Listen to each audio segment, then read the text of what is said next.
What's going on, y'all? Welcome again to Ralph's Real Reviews, and today we are going to be going over Make Mine Music. Now, before we get into that, I do want to give you guys a slight update on the status of the channel. We are currently up to 18 subscribers. My goal was to get to 25 by the time we hit Cinderella, which is in about 4 videos from now. We have, not including this video, we have 4 more movies before we hit Cinderella. So I need 7 more subs and 4 more videos. If you know anybody who would be interested in this channel, if you like this channel and you appreciate the content we have here, please share it out to your friends so that we could get those subscribers and try to reach our goal. Without further ado, though, let's get into Make Mine Music, which, interestingly enough, is the only Walt Disney animated feature that you cannot find on Disney Plus if you want to watch it. So it's a series. Let me get into that. It's a series of shorts.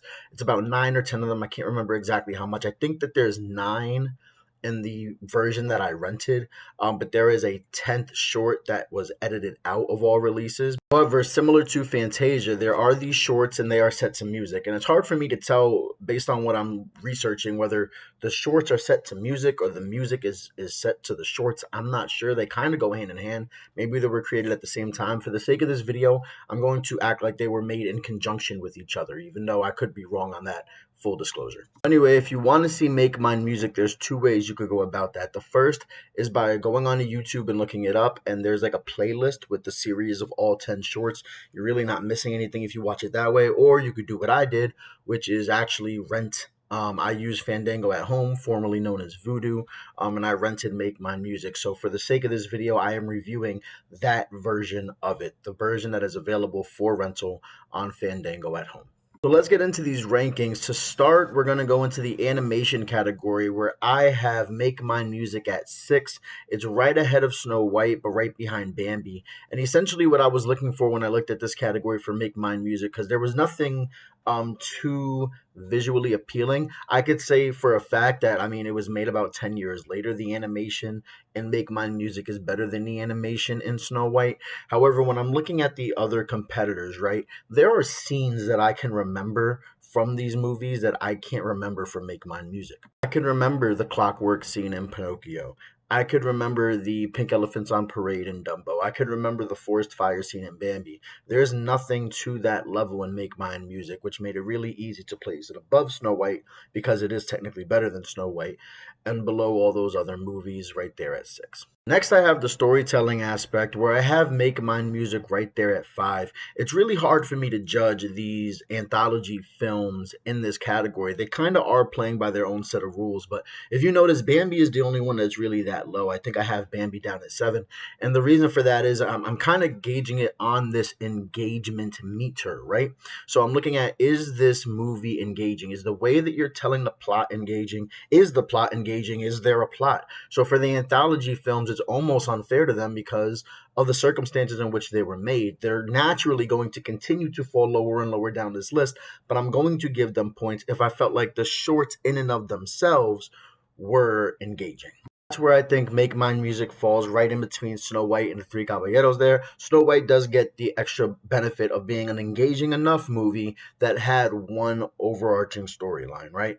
Make Mine Music falls short of Fantasia in that it feels like Fantasia light, right? So it's not going to get the innovation points that Fantasia got that catapulted it all the way up to, I think it's still at number 1. But when it comes to comparing it against the Three Caballeros, I felt like the shorts were a bit more engaging than the Three Caballeros. The Three Caballeros, I think the first 2 shorts were really good and they were what they were, but as Donald kind of goes to the beach and they get into the music, I feel like the Three Caballeros kind of loses me at the end. And Make Mine Music has those moments of losing you, but because there's so many shorts, it feels like the engaging shorts kind of overtake those lulls, right?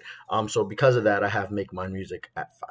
Next, I have characters where we have Make Mine Music down at 7th place, right ahead of Saludos Amigos. And it was very close because Make Mine Music could be in last place here. However, what I was looking at with Make Mine Music, comparing it to Saludos Amigos, because that was really it, who was going to be in last place. Saludos Amigos, I keep coming back to the fact that it only has one original character that you would recognize, and that is Jose. And I would even say most people won't recognize Jose. The second part of that, why I have to put Saludos Amigos at 8 is because I don't think people recognize Jose from Saludos Amigos. I think if Jose was never in the Three Caballeros, Jose would be another completely forgettable character that none of us ever think about. Okay? When I look at Make Mine Music, it's interesting because Make Mine Music doesn't really have any characters unless you are the diehard of all Disney diehards. So, for example, me myself, just to get into a little side story, I have a Magic Kingdom lunch routine that I do every time I go there. Somewhere between 10 a.m. and 2 p.m., I'm riding Pirates of the Caribbean. I'm going to Sunshine Tree Terrace and I'm getting an orange bird float. After I get my orange bird float, I'm going to the cheeseburger spring roll cart, or it's just a spring roll cart, but I get cheeseburger spring rolls. And then I make my way to Casey's Corner, where I get my corn dog nuggets and fries. Casey's Corner is named after Casey from Make Mine Music, right? If you are a fan of Disney, if you are someone who goes to the parks a lot, you may go to Casey's Corner all the time, not even knowing that that was a character that came from Make Mine Music. Okay. Same thing with PhilharMagic. PhilharMagic is in Magic Kingdom. I am a huge fan of PhilharMagic, and when you go into PhilharMagic, you see all these characters on the wall, and most of them you recognize, right? Genie is up there, but somebody that you may not know, or you may see him and not know where he's from, is Willie the Whale, who has an entire short to himself in Make Mine Music. The whale who wanted to sing at the opera, the whale who wanted to sing at the Met, something like that. But the point is, there is still a presence of these characters in the parks, even if you don't know that they came from Make Mine Music. Whereas with Saludos Amigos, again, Jose has a presence in the park. However, if it wasn't for the Three Caballeros, which is the movie that really catapulted him as part of the Three Caballeros, he doesn't do anything by himself. I don't know that we would know Jose. Next, we have the Disney factor, and there is no doubt here that I am putting Make Mine Music at 8. The main reason for that is there is so much death in this like weird thing of shorts, and I'm including the Martins and the Coys, by the way. I just talk because people die in Disney all the time, right? However, I'm talking about like watching somebody drop dead on screen and ascend into heaven, death. Like it's the weirdest thing, and it totally takes the Disney factor out of it for me. It goes all the way down to 8. There's also a little bit of like comedic domestic violence. I know that sounds like an oxymoron, but in the Martins and the Coys, the whole point is there's these feuding families, and the last two survivors, because the rest of them kill each other, the last two survivors actually get married, and when they argue, they shoot each other in the house. So Disney factor 8. Make Mine Music, I'm also putting down at 8 for music. And it actually loses points because it cares so much about music, right? When I look at the other movies, all of them, right? There, even if I can't name the song, because I'm going to be honest, for Saludos Amigos and for Bambi, I know that there were songs that like I could hear and I was like, oh, that song's okay. But the focus of those movies wasn't music. Make Mine Music has music in the title, and I can't think of a single song, melody, whatever that I could even like think like, oh, I kind of like that. It goes down to 8 for the music category. The box office success is where it's going to get tricky. So I have Make Mine Music at 6th behind the Three Caballeros, even though when I show you the visual right now, it's going to look like Make Mine Music made more. With these anthology films, the box office has been very difficult to calculate because I can't find box office returns for these movies. Instead, what I've been doing is I've been taking what I'm seeing as worldwide rental numbers, and I'm putting it in an inflation calculator to kind of guesstimate what those movies would have made adjusted for inflation, even though those aren't real box office numbers. And I've been saying, if you watch the videos, I can't find official numbers. If you could find them, let me know. This is the best I have to work with right now.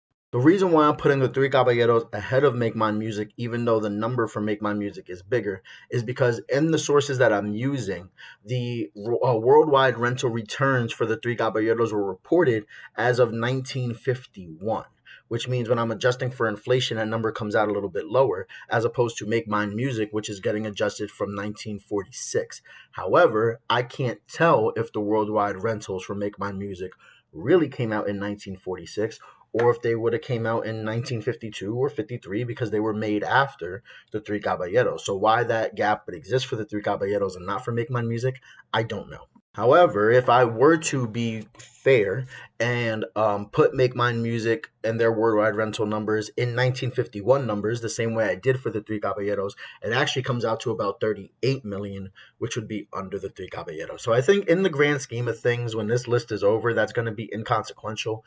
However, for the sake of right now and explaining this for the future, that is why I have Make Mine Music beneath the Three Caballeros. And then finally, we're going to talk about historical significance. And I do have Make Mine Music right above Saludos Amigos. Again, they're fighting for last place here.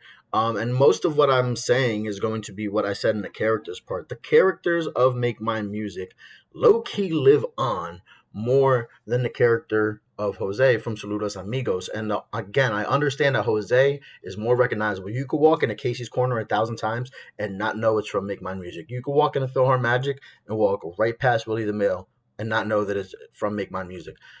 But again, I'm putting my feet down on the fact that you would not know Jose if it wasn't for the Three Caballeros. I can't give Saludos Amigos credit for that, even though they introduced him.